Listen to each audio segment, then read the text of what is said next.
Keanekaragaman hayati Nusantara tak akan ada habisnya untuk menjadi rangkaian cerita petualangan. Jenis satwa-satwa unik pun acap kali kita temukan. Salah satunya tentu saja dari golongan satwa yang bisa hidup di dua alam. Keberadaan satwa dua alam merupakan penyeimbang ekosistem.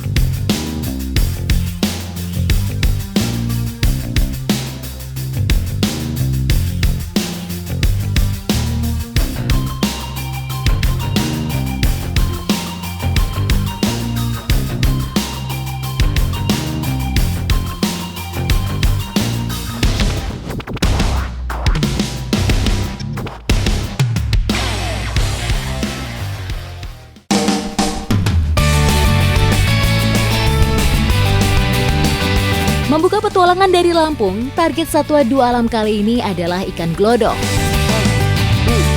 Berada di pesisir Lampung bagian timur, tepatnya sama masyarakat dari desa Karya Makmur. Hari ini saya mau mencari ikan dengan teknik yang biasa dipakai. Bisa dibilang tradisional juga nggak sih Pak ini? Bisa. Bisa ya? Ikuti jejak saya, jejak petualang. Hutan mangrove atau rawa bakau merupakan daerah subur, menyediakan perlindung, juga tempat mencari makan bagi banyak makhluk hidup. Salah satunya ikan glodok. Nah ini kita udah sampai di lokasi untuk pencarian ikannya. Jadi memang lokasi yang dicari itu yang agak sedikit berlumpur. Dan juga waktunya harus ketika surutnya air laut. Ikan glodok keluar dari dalam lumpur saat air laut surut. Berjalan di atas permukaan lumpur menuju akar bakau bebatuan untuk mencari makan, yaitu serangga, krustasea, ikan kecil, dan cacing. Unik, sebenarnya alat pancingnya sama seperti alat pancing pada umumnya, kayak pakai joran begini. Cuma kita nggak pakai umpan, ketika ikannya sudah nyangkut di kail, langsung kita tarik ke sini. Ikan berkaki ini mampu bertahan di daerah pasang surut karena memiliki kemampuan bernafas melalui kulit tubuhnya, lapisan selaput lendir di mulut, serta kerongkongannya.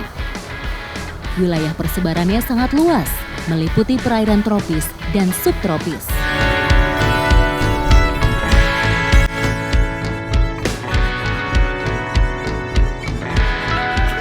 Tuh, dapat. Wuhu!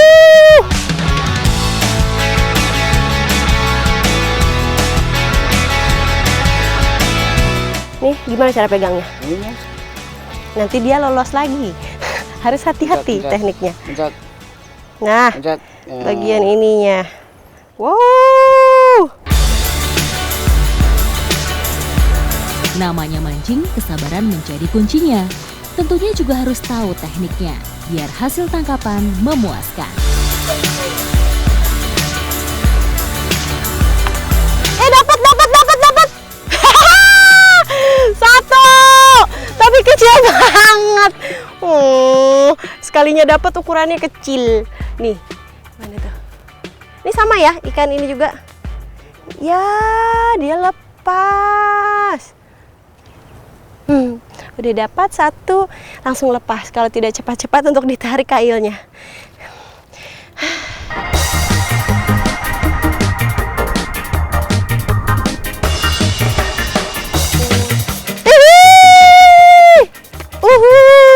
Dapat! Wah!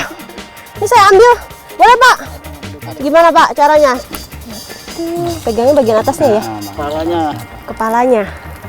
Kalau kita mau pegang ikan glodoknya ini, memang harus di bagian kepalanya karena pergerakannya dia sangat lincah. Takutnya nanti dia lepas lagi. Salah satu karakter ikan glodok hidup berkelompok dan biasa ditemui di akar-akar tunjang pohon bakau. Jika sedang beruntung, kita bisa mendapat yang ukuran besar. Di habitatnya, dia bisa tumbuh hingga mencapai panjang 25 cm. Ikannya udah pada nggak ada ya Pak?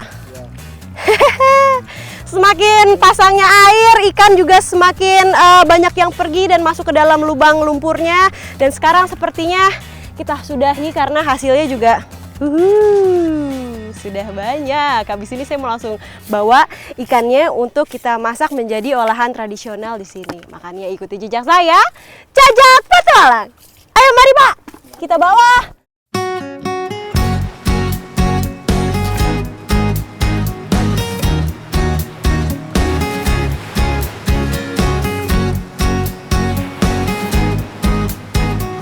Wah, sudah siap ibu-ibu.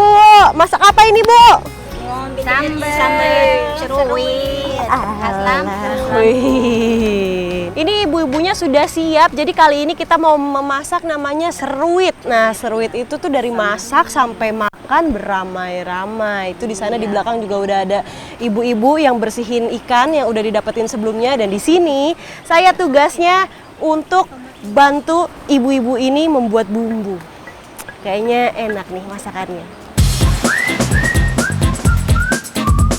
Semua bahan dicampur menjadi sambal dengan aroma dan rasa yang khas.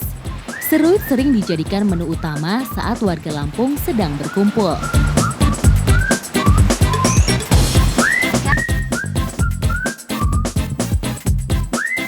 Jadi ikannya itu dibersihkannya mulai dari kepalanya dibuang sama bagian ekornya juga dibuang, dan juga kulitnya. Kulitnya memang tidak terpakai karena kalau kita bakar sama kulit-kulitnya nanti yang ada dagingnya itu tidak matang dan juga keras, nggak bisa dimakan. Jadi enaknya memang seperti ini. Di beberapa negara Asia seperti Bangladesh, Cina, Jepang, spesies ini memiliki daging yang dianggap memiliki kelezatan tersendiri. Nelayan India bahkan sudah membudidayakannya secara ekstensif karena bisa dimanfaatkan sebagai obat tradisional. Tanda kalau apinya ini sudah ada baranya, udah bisa kita pakai untuk bakar ikan, ya begini, asap. Jadi kita harus tahan. Air mata saya udah keluar, tinggal kita bakar ikannya. Ayo saya bakar dulu ya, Bu.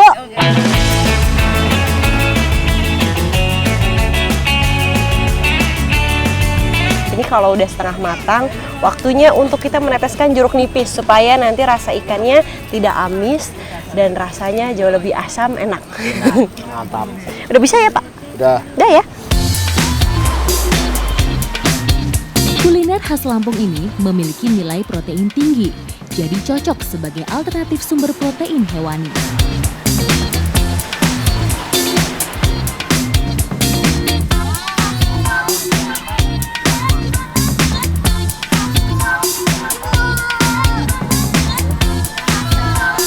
Selanjutnya kalau ikannya sudah matang, udah berubah warna menjadi kecoklatan, langsung kita campurkan sama sambal yang sudah dibuat. Seperti yang saya bilang, memang ini Sambal seperti sambal yang dicampur sama ikan. Rasanya kayaknya enak.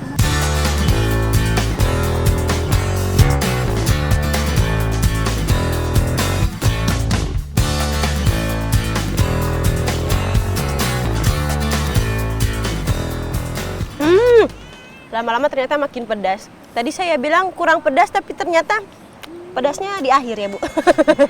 Ini enak banget loh, ditambah lagi kalau kita tahu gimana susahnya cari ikan gelodok tadi rame-rame sama Bapak, terus ditemani sama sayur-sayuran yang direbus. Wah, lebih nikmat, lebih enak, pakai nasi juga, makin kenyang. Wah, pokoknya nikmat luar biasa. Ikuti jejak saya, Jajak Petualang!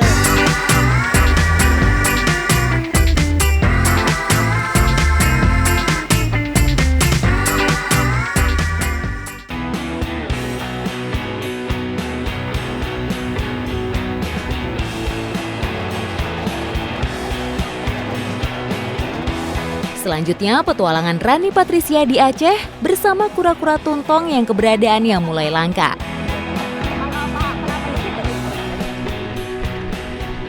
Hari ini saya sama teman-teman dari Yayasan Satu Cita Lestari, kita mau pasang microchip di tuntong laut ya, tuntong laut. Nah, ini sudah ada beberapa perangkap sebenarnya dipasang di sepanjang aliran sungai. Tapi yang mau kita periksa perangkapnya itu kira-kira jaraknya 500 meter lagi. Ikuti jejak saya, Jejak Petualang.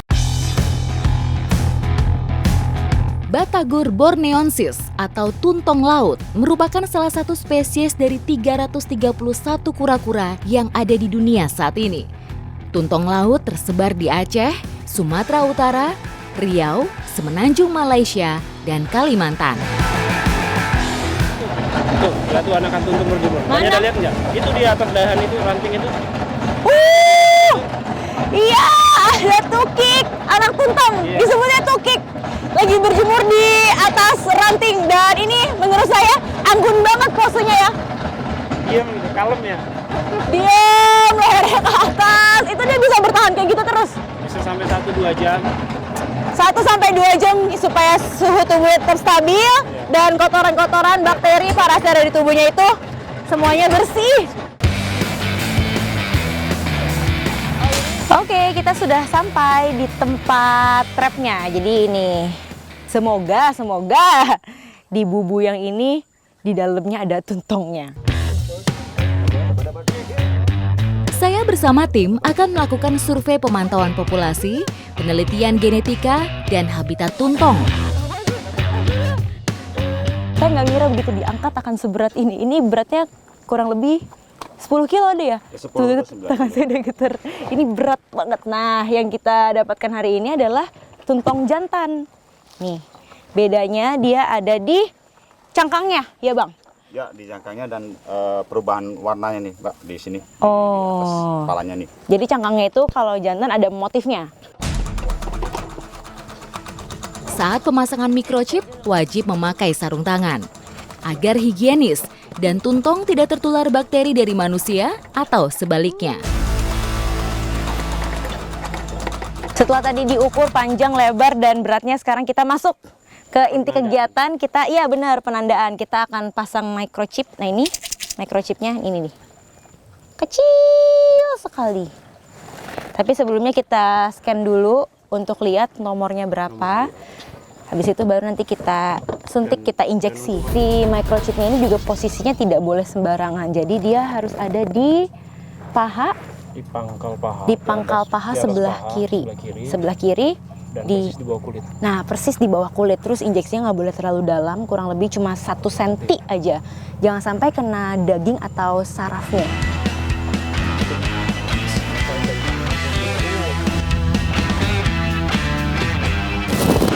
Sip. Semua prosesnya sudah selesai, sekarang tinggal kita rilis kembali dia ke habitatnya. Dan memang dia tidak boleh terlalu lama ada di darat ya, jadi maksimal cuma 1 jam. Karena nanti dia bisa lemas. Sampai dengan tahun 2018, lebih dari 70 tuntong dewasa telah dikembalikan ke habitatnya dan 1.600 tukik sudah dilepas liarkan.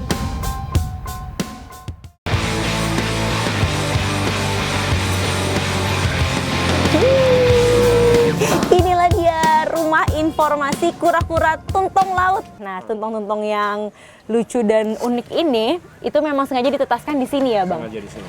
Jadi kan kalau di pinggir pantai tempat dia menetas itu banyak sekali predatornya. Antara lain babi hutan, sering diambilin juga sama manusia. Makanya dibawa ke sini, ditetaskan, terus dibesarkan.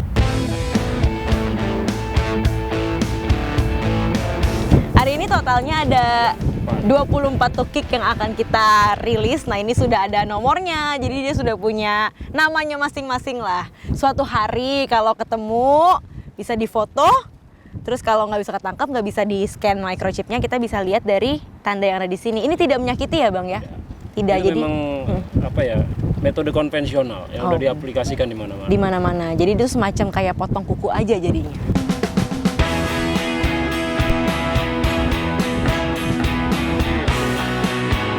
Keluarga tuntong memiliki 2 spesies, tuntong laut dan tuntong sungai. Keduanya mendiami habitat yang sama, yaitu hutan mangrove. Kedua spesies ini dilindungi keberadaannya. Pemerintah juga telah memberi prioritas konservasi tinggi, karena tuntong sudah mulai krisis akibat perburuan liar, bahkan telurnya dijual untuk dikonsumsi.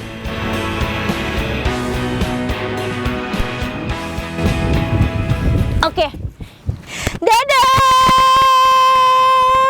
Semoga nanti suatu saat bisa ketemu lagi. Mudah-mudahan. Ukurannya sudah besar-besar karena dia nanti lama-lama semakin besar. Maksimal berapa Bang besarnya? Kalau yang betina bisa sampai 61 cm. Semoga populasinya juga bisa semakin banyak. Mudah-mudahan.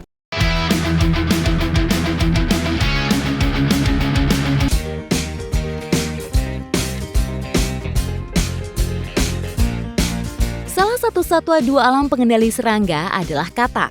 Vika Fitriana pun bertualang di Jawa Timur untuk mencarinya. Perasaan di sini ada ya Pak ya? Biasanya kalau lubangnya besar ini kataknya pasti besar. Oh gitu? Ya, Satu tapi? ya. Tuh, Mana? kataknya tuh. Wih, itu kakinya. Kamu berani nggak? Nah, dapat. Tunggu. Itu masuk besar. Ini swike yang kita makan, yang enak itu. Nah ini nih, dari ini, kodok hijau ini. Katak termasuk binatang nokturnal yang aktif pada malam hari, sehingga perburuan di siang hari lebih sulit dilakukan.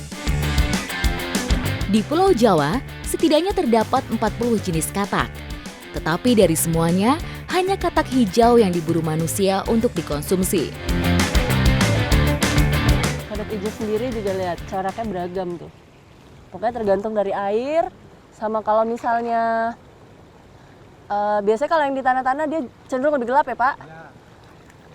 Tuh! Stay.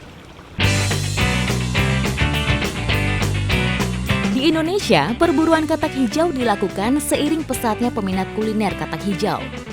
Kandungan katak hijau dapat mengurangi resiko penyakit kanker. Selain itu juga dapat meningkatkan stamina.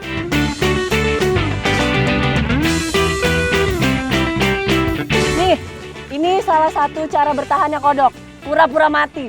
Ya Pak ya? Pak Muji, bener ya? Tuh lihat. Nih kan, padahal dia terbalik. Masih hidup sebenarnya. Oke. Yang pasti kalau Indonesia punya kodok hijau, yang ukurannya ya rata-rata segini, kepalan tangan.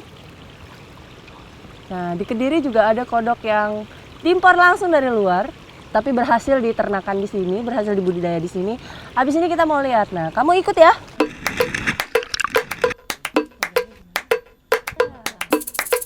Gini, gini. Wah, ini yang saya bilang. Satu budidaya yang berhasil di daerah Kediri, ya ini bullfrog, kodok bullfrog. Jadi ini perbandingannya dengan kodok hijau lokal kita.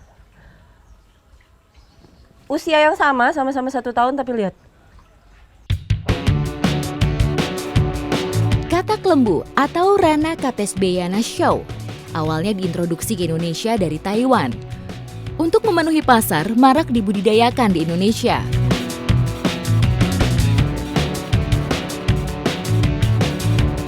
Selain ngasih makan, kegiatannya itu yang dilakukan sehari 2 kali, bersihin kolamnya ya. Ya, ini kolam yang saya masuki, ini kolam percil. Jadi kalau misalnya sudah usia 4 bulan cebong, dia jadi percil seperti ini. Aku ambil ya Mas. Ini. Ya. Wow, lompat semuanya. Nih, ini percil usia 3 minggu. Hus. Oke, jadi karena memang di budidaya, jadi ada jam waktu makannya itu pasti gitu dalam 1 hari 2 kali. Nih, mamam sorenya 4:30 sore. Sama makannya seperti makan precilnya, pelet juga, pelet lele, cuman ini ukurannya lebih besar-besar.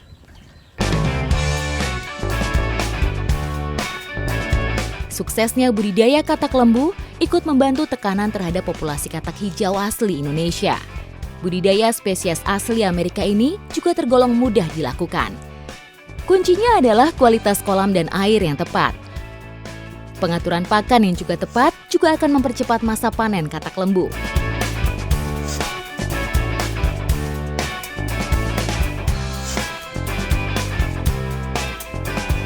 Ya ini merupakan salah satu solusi gitu, karena memang permintaan pasar terus ada, bahkan meningkat, dan susah gitu. Kita tadi cari kodok hijau, susah. Nah apalagi kodok hijau itu tidak bisa budidaya ya Mas ya. Jadi memang untuk memenuhi kebutuhan pasar ya larinya ke sini. Ini alternatifnya. Pangsa pasar katak lembu antara lain Jakarta, Bali, dan Singapura.